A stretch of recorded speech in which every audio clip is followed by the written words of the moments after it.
warahmatullahi wabarakatuh. Halo teman-teman, gimana kabar teman-teman hari ini? Sehat tidak? Alhamdulillah kalau misalkan teman-teman sehat semua di rumah ya. Oke, semoga kita semua selalu diberikan kesehatan setiap harinya ya teman-teman. Nah, hari ini kita akan belajar tentang tema 2, yaitu menyayangi tumbuhan dan hewan. Subtema 4, hewan kesayanganku, bagian pembelajaran 3 dan 4. Tujuan pembelajaran kita hari ini yaitu yang pertama, setelah mengamati video, teman-teman dapat mengetahui cara membuat pertanyaan sesuai gambar. Yang kedua, setelah mengamati video, teman-teman dapat mengetahui bilangan pada pecahan. Yang ketiga, dengan mengamati video, teman-teman dapat mengetahui cara merawat hewan. Dan yang terakhir, yang keempat, setelah mengamati video, teman-teman dapat mengetahui peran seseorang. Nah, di sini anak soleh akan selalu menyayangi dan merawat hewan dengan baik. Dalam merawat hewan, pembagian peran yang dilakukan bertujuan agar pekerjaan menjadi ringan, cepat, dan mudah. Selain itu, kita pun akan mudah menumbuhkan sikap peduli dan empati kepada sesama. Dengan menumbuhkan sikap-sikap tersebut, maka kehidupan kita pun akan damai. Oke teman-teman, kemarin teman-teman kan sudah belajar tentang merawat hewan dengan baik kan? Nah, coba contoh merawat hewan dengan baik itu apa saja sih teman-teman? Yang pertama, memberikan makan dan minum. Yang kedua, selalu memberikan vitamin. Yang ketiga, membersihkan kandang. Dan yang keempat, selalu menyayangi hewan tersebut. Jadi, dengan menyayangi hewan tersebut, termasuk sikap peduli dan empati kita kepada sesama. Teman-teman, tahu tidak apa saja bentuk sikap peduli dan empati pada sesama? Di sini, empati adalah kemampuan dalam merasakan apa yang dialami oleh orang lain, sehingga muncul rasa kasih dan iba untuk menolong. Nah, contoh sikap empati yang pertama yaitu menjenguk teman yang sedang sakit. Jadi, jika ada teman kita yang sedang sakit, kita harus selalu menjenguknya ya teman-teman. Jangan lupa untuk menjenguknya. Dan yang kedua, menghibur teman yang sedang sedih. Dan yang ketiga, saling menyayangi terhadap sesama. Jadi, contoh menyayangi terhadap sesama itu menyayangi orang tua, menyayangi guru, menyayangi teman, serta kita harus juga menyayangi tumbuhan dan hewan. Selanjutnya ada sikap peduli. Peduli adalah suatu tindakan yang didasari pada keprihatinan masalah orang lain. Peduli bisa pula merujuk kepada yang pertama, menolong orang yang sedang kesusahan. Yang kedua, menolong korban bencana alam. Yang ketiga, saling menghormati dan menghargai sesama manusia. Jadi, teman-teman harus menghormati orang tua, menghormati guru, dan selalu menghargai teman kita. Nah, teman-teman, dalam menyayangi antar sesama bisa kita lakukan loh, contohnya dengan merawat hewan. Misalnya, merawat bebek dan domba. Perhatikan contoh merawat bebek. Di sini ada contoh merawat bebek. Yang pertama, selalu membuatkan kandang. Yang kedua, selalu memberikan makan dan minum. Dan yang ketiga, membesarkan anak bebek menjadi bebek dewasa yang sehat. Nah, selanjutnya ada contoh merawat domba. Contoh merawat domba, yang pertama, domba dimandikan seminggu sekali. Yang kedua, bulu domba dicukur untuk mencegah bulu menggumpal. Yang ketiga, kuku yang panjang dipotong untuk mencegah bakteri. Yang keempat, bersihkan kandang dari kotoran dan sisa pakan. Yang kelima, semprot dengan disinfektan lingkungan sekitar kandang. Teman-teman, tadi kan kita sudah mengetahui cara merawat bebek dan domba. Ternyata domba dan bebek banyak manfaatnya loh, teman-teman. Di sini ada contoh manfaat bebek. Yang pertama, dagingnya bisa dimakan, dan yang kedua, telurnya juga bisa dimakan.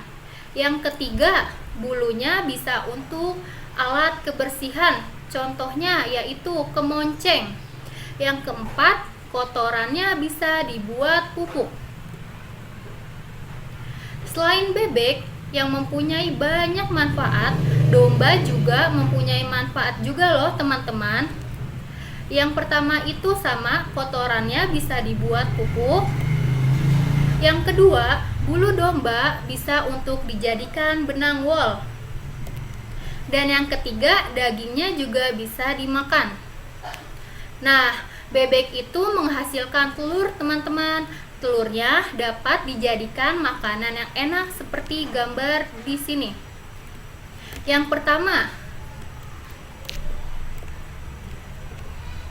ada telur asin. Yang kedua, bisa telur dadar. Dan yang ketiga, ada telur ceplok.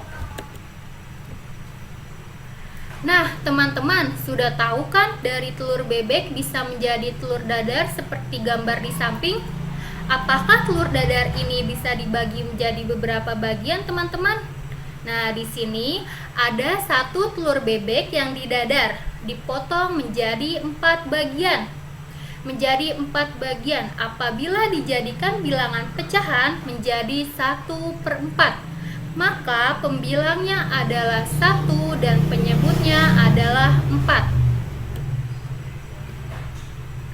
Nah, contoh dari selanjutnya adalah perhatikan gambar berikut. Di sini ada 1/2 dan contoh dari 1/4, 1/3 dan 3/4. Selanjutnya kita akan belajar membandingkan pecahan.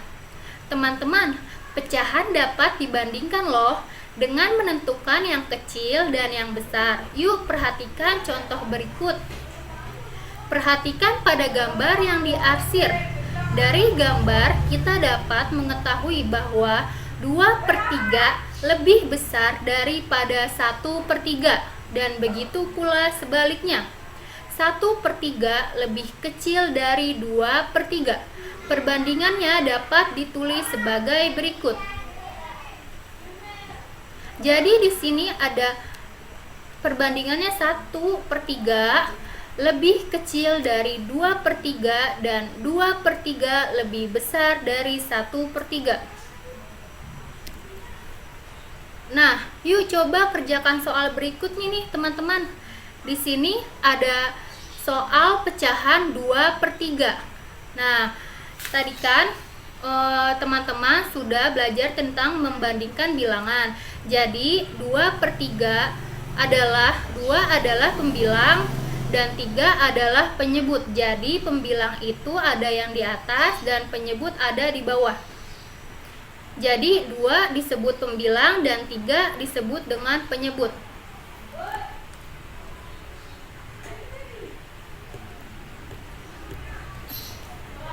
Selanjutnya, domba adalah hewan yang senang sekali berkumpul. Dan apabila salah satu dari mereka terpisah, domba tersebut pasti segera berkumpul dengan kelompoknya. Kita dapat belajar dari domba bahwa kita harus tetap menjalankan silaturahmi antar sesama, sehingga terciptanya persaudaraan dan kesatuan yang kuat. Nah, di sini persaudaraan dan kesatuan itu masuk ke dalam apa ya, teman-teman? Jadi, persaudaraan dan persatuan yang kuat itu termasuk dalam sila Pancasila yang ketiga dan kelima, teman-teman. Jadi, sila ketiga yaitu Persatuan Indonesia. Dan sila kelima yaitu keadilan sosial bagi seluruh rakyat Indonesia. Nah, di sini ada contoh sila Pancasila yang ketiga. Yang pertama, menjaga persatuan dalam masyarakat. Yang kedua, mengutamakan kepentingan bersama. Yang ketiga, cinta tanah air. Yang keempat, rela berkorban untuk kepentingan bersama. Dan yang kelima, selalu menjaga ketertiban bersama. Dan selanjutnya ada contoh sila Pancasila yang kelima. Yang pertama, berlaku adil terhadap sesama. Jadi teman-teman harus adil ya, tidak boleh membeda-bedakan sesama. Dan yang kedua, tidak boleh berperilaku boros. Jadi teman-teman harus hemat. Yang ketiga, menghormati hak orang lain. Dan yang keempat, memberikan pertolongan pada orang yang membutuhkan. Yang kelima, gemar bekerja keras. Nah, terima kasih untuk pembelajaran kita hari ini. Jika ada teman-teman yang dibingungkan, boleh ditanyakan oleh bundanya masing-masing ya teman-teman. Tetap semangat belajar di rumah, selalu jaga kesehatan, dan semoga kita semua selalu dalam lindungan oleh Allah Subhanahu wa Ta'ala. Terima kasih. Wassalamualaikum warahmatullahi wabarakatuh.